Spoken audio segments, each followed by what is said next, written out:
Mari kita dengar sirah Rasulullah sallallahu alaihi wasallam. Assalamualaikum murid-murid. Hari ini kita akan belajar tajuk Sesuci Hati Kekasih Allah.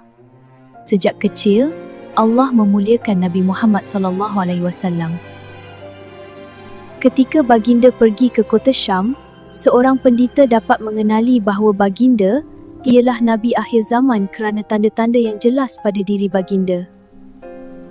Antara tanda kenabian ialah awan sentiasa menaungi baginda walaupun cuaca panas. Selain itu, terdapat juga tanda kenabian di belakang tubuh baginda.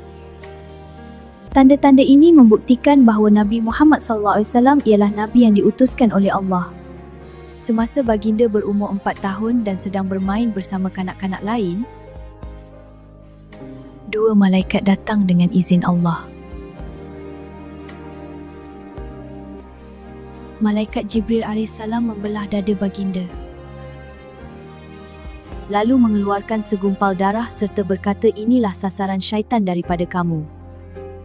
Sasaran syaitan bermaksud gangguan atau bisikan jahat yang boleh merosakkan manusia.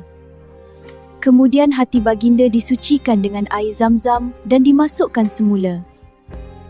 Melihat kejadian itu, kawan-kawan baginda berasa takut lalu berlari memberitahu Halimah Al-Sa'adiyah. Mendengar cerita kanak-kanak itu, Halimah Al-Sa'adiyah segera berlari untuk melihat keadaan baginda.